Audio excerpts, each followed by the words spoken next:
Guys, I need your help today. It is time to change strings on my acoustic guitar. I've got a few gigs coming up, and I've been playing a lot of acoustic gigs lately. I think some of you know I do that on the side.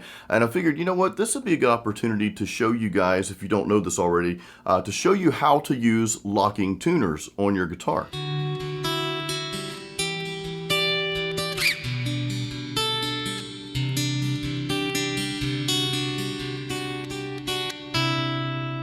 Now, of course, I'm going to demonstrate exactly how to do this. I'm going to go through the process on one string for you. We won't change all 6 strings in this video because that would be long and drawn out. Actually, it wouldn't be that long because the locking tuners kind of like speed that process up. But we'll only do one demonstration on one string here. But real quick, I want to just share what I consider 3 benefits of using locking tuners on your guitar. Now, the first benefit is that your guitar tends to stay in tune a lot better with locking tuners.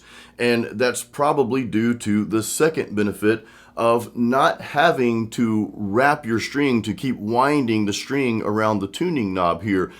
You can see here on the guitar, that string is only about halfway around that knob there, that tuning knob there. So that's due to the locking system, which again, we're going to show you. I'm going to show you exactly how this works. Now, the third benefit to locking tuners, and this pertains to this specific brand, which I am using the D'Addario Auto Trim locking tuners here, okay? And what that means is as you're tuning your guitar, when you put your string on, and again, you'll see this, as you're tuning your guitar, when you get to like that halfway mark, it actually clips the string off for you. So that's a pretty cool feature. You literally do not need any tools to change strings with locking tuners. So that's another really cool benefit. All right, so real quick, the guitar I've got here, and I'm just sharing this. This is not really relevant, but hey, we all like to know what guitars we're playing and what gear we're using. This is a Takamine G Series here. And this is a really cool guitar. I actually bought this from a guy I went to church with. He was the worship leader there, and his name is John, real good friend of mine. And you know, he had this guitar for a long time, and I always said, dude, if you ever want to part ways with this guitar, let me know. Give me the first opportunity to buy it. And I thought he'd never sell it to me, and finally one day I guess he folded. He's like, you know, I think Jason needs this guitar, so he sold it to me. Anyway, but yeah, I've been playing this out like crazy lately. I've just got a lot of acoustic gigs. I'll tell you more about that after we change the string, after I go through this demonstration here. Also though, I'm using Elixir strings. Now these are the Nano Webs. They're the light 12 through 53. I'm a big fan of Elixir strings, as most of you know. No, I'm not sponsored by them, but if they were to email me or call me and say, Jason, we'd love to sponsor you, I'd say, well, I'd love that. So let's go, let's do it, because I've been using these strings for a long time. All right, so let's pull these strings out. I'm just going to demonstrate with the big string, okay, the E string here. And then, of course, I'll change the rest of them and let you guys hear it, but I'm just going to demonstrate with this one here. We don't want to change all 6 strings on camera here. All right, this is going to be quick, guys. We're going to put the string on. Now, another thing, before you start putting your strings on with these locking tuners, what you want to do is you want to make sure, in this specific case, the tuner knobs here, they have like this little silver ball, like a crystal ball, a little silver ball on the end. I don't know if you can see that or not, right there, okay? That's the indicator telling you where the hole is for the string to go through, okay? So make sure that you already have that lined up here so that that's facing downward. Again, I hope you guys can see that, but you can see I've got all these little silver little balls here lined up so that they're pointing down, so that way when I put this string on, I know that I can just go right through, okay? Just like that. Well, I missed it. There we go. All right, so that's just another little secret there. Not really secret, but you know what I'm saying. Now, next, what I'm going to do is I'm going to push the string all the way through, and right now it's kind of tight on there, okay? But you don't want it so tight. You don't want it quite that tight, even though you're not going to be winding the string several times like you do when you're normally changing strings. You still want there to be some wind on that, and I would say about halfway. If I'm wrong on that, let me know in the comments. Sometimes I'm wrong, guys. It happens, okay? But anyway, what I do is I make sure there's a little slack here. Let me get a better visual for you here. Let me go a little bit further in. There we go. About right there. Okay. So what I'm going to do now is I'm simply going to lock, right? This is why these things are called locking tuners. I'm going to twist that little knob there. Now, I'm not going to twist it like Hercules because I might break this thing, but I am going to make sure it's pretty tight. So it's there, it's tight, okay? It's tight.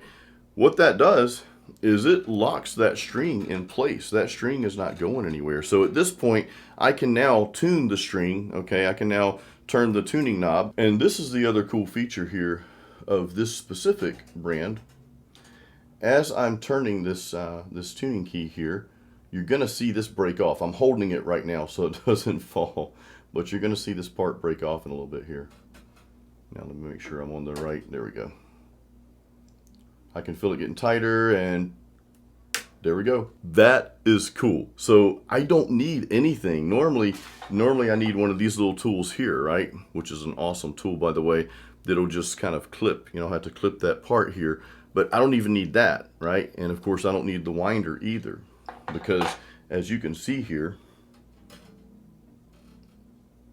we're going to tune it.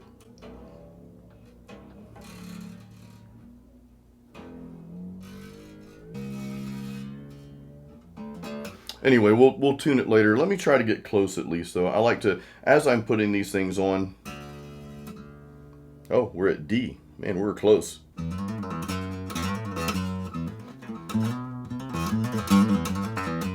So yeah, that's it.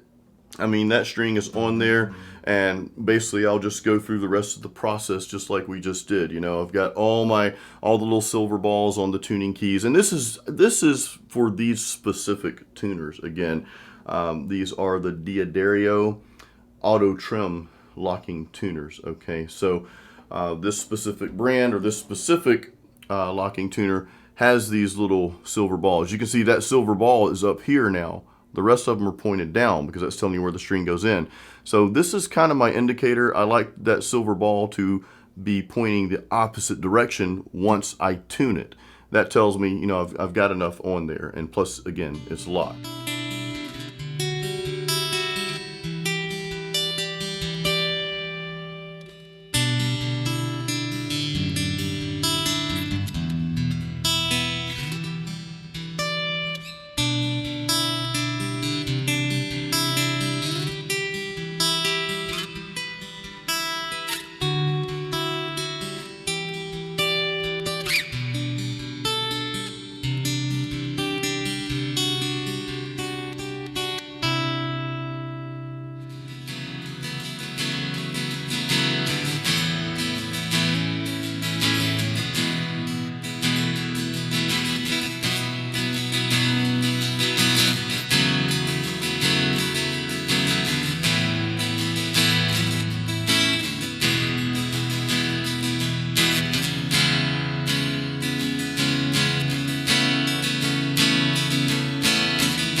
There you have it, guys. Now you know how to use locking tuners on an acoustic guitar. And I hope I simplified this process. I'll be honest with you guys, when I got my first guitar with locking tuners, actually it was my 7-string that I'd bought, I got that thing in and I saw these little knobs on the back and I'm like, I had no clue what they were. I know the guitar came with locking tuners, but I had never seen them before, had never used them. So I actually had to look up several videos to find out, you know, what these things are and how do I use them? What happens when it comes time to change strings? I didn't know, and to be honest with you, a lot of the videos I watched didn't really explain it very well, so I hope that I was able to simplify it. If this is a question that you had, hopefully I was able to go through this and simplify the process for you. Again, because you don't know how to use something until you know, until you learn. So that's what these videos are all about. Now, Now, real quick, I do have a question for you. You guys who are longtime subscribers, thank you, by the way. You know, my channel is mostly geared towards metal guitar, heavy metal. It's never going to steer away from that.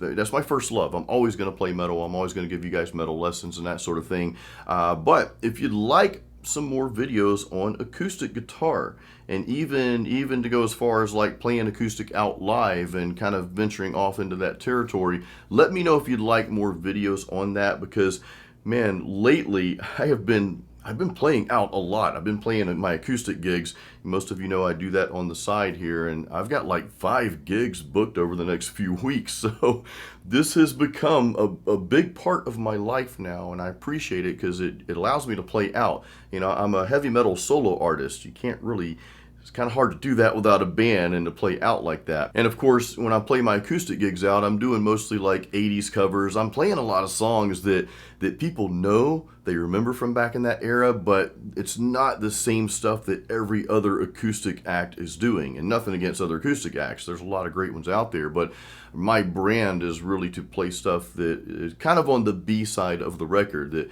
maybe it was on the radio a few times, or even if it was popular, nobody else is really covering that. So that's kind of how I've laid my path for my acoustic gigs as I play around town. And I write some acoustic originals too, and which again, that's kind of why I'm asking you guys if you'd like for me to put some more acoustic content out there and kind of on the softer side, that sort of thing. Let me know. I'd be happy to put some more stuff out there. I already have an acoustic playlist on my channel here. If you go to my playlist, and I'll put the playlist at the end of the video, you know, when all the little stuff pops up. I'll put the acoustic playlist out there. But yeah, just let me know if it's something you'd like to see more of, because again, this has become a bigger part of my life than it ever has been. So it's kind of cool how life just kind of shifts and changes, you know.